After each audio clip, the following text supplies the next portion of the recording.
G20 joint declaration initiative on Russia-Ukraine war failed. A major impact has had on the economy due to the war. Foreign ministers appeal to the international community to repatriation the Rohingyas who have taken refuge in Bangladesh. Khulna strike by doctors continues for the third consecutive day. Demands to arrest the culprits. Patients are in sufferings.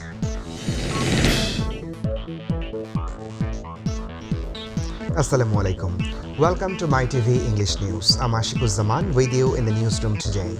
You're watching the headlines, now the details. A joint declaration at the G20 Foreign Ministers Conference on Russia's war in Ukraine failed. For the first time since the start of the war, the U.S. Secretary of State Antony Blinken and Russian Foreign Minister Sergei Lavrov has met face-to-face. But there was no fruitful discussion about the war in the meeting. Later, Indian Foreign Minister S. Jaishankar has said India has tried, but the differences of the opinion between the countries are too big. The meeting between the foreign ministers of Russia and the United States lasted for 10 minutes on the sidelines of the G20 summit. At the time, Foreign Minister Blinken urged Russia to return to the New START agreement, releasing Paul Whelan.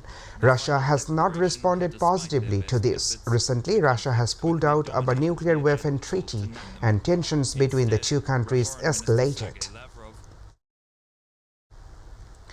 The impact of the Russia-Ukraine war on the global economy has also increased the people's suffering and reduced global investment. As a result of the war, the supply of food grains and fertilizers is decreasing, which has hiked the crisis. Due to the war in Ukraine, the global economy has been spent $1.6 trillion in 2022. According to a study of the German Institute of Economics, the amount of global production due to this war in 2023 will be reduced. Meanwhile, the damage could be $1 trillion or more, but the researchers of the study are expecting that the amount of waste from various raw materials and energy sector in 2023 will be slightly less than the last year. Its alternative market is being found in some parts of the country.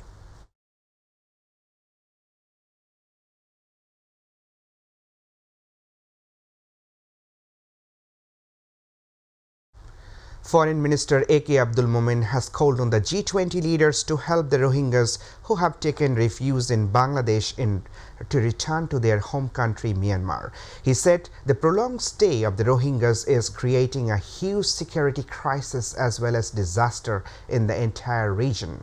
He made this call in the speech given at the session of the foreign ministers at the ongoing conference of the G20 alliance of the world's largest economies in Delhi, the capital of India. Referring to Russia-Ukraine crisis, the foreign minister urged the host country India to deal with and resolve the crisis in a peaceful manner. The theme of this session is One World, One Family, One Future.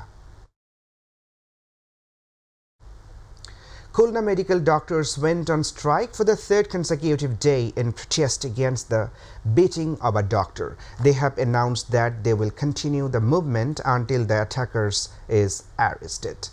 Meanwhile, due to the lack of doctors in the hospital, the patients and their relatives are suffering. Besides, a 5-member team headed by the Additional Director General of Health Department sat with the doctors to resolve the crisis. Ahead of Shab-e Barat, the prices of broiler chicken and beef has increased by a step.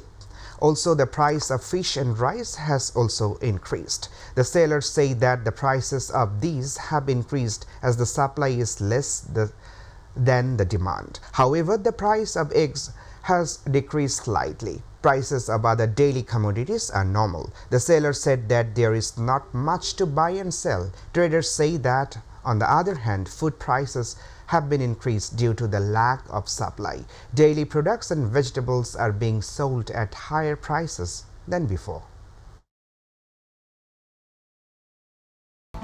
The bodies of 4 of those killed in a road accident in South Africa were brought home on an Emirates Airlines flight on Thursday afternoon. Their bodies were buried in the family graveyard of the family respective village homes in Feni today.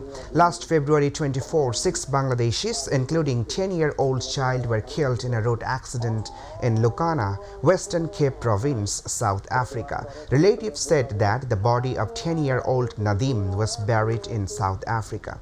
Now the dead bodies of Abul Hussein, Raju, Ismail and Mustafa have been brought home. Anisul's body will come later. Now international news.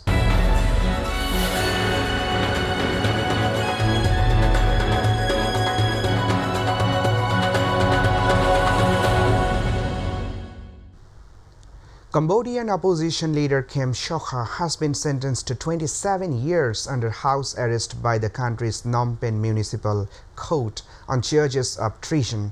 The verdict was announced today. National Rescue Party leader Kem Sokha was arrested in 2017. His trial was delayed due to various reasons. The ruling banned Kem Sokha from politics and voting in elections indefinitely.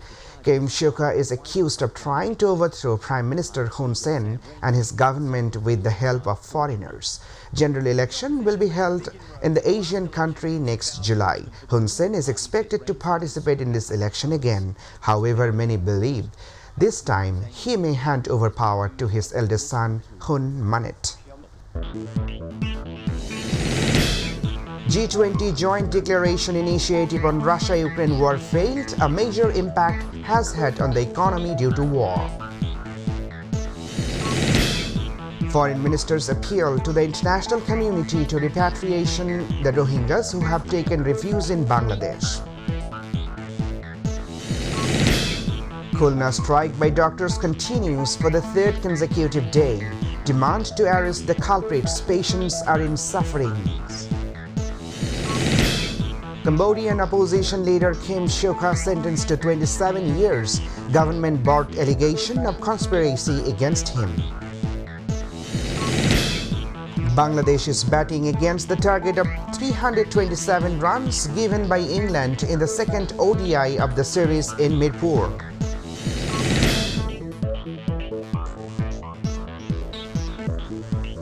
That's all for now. To watch our news online, please visit YouTube/mytv news. To watch our old program, please visit YouTube/mytv Bangla and Facebook/mytv Bangla.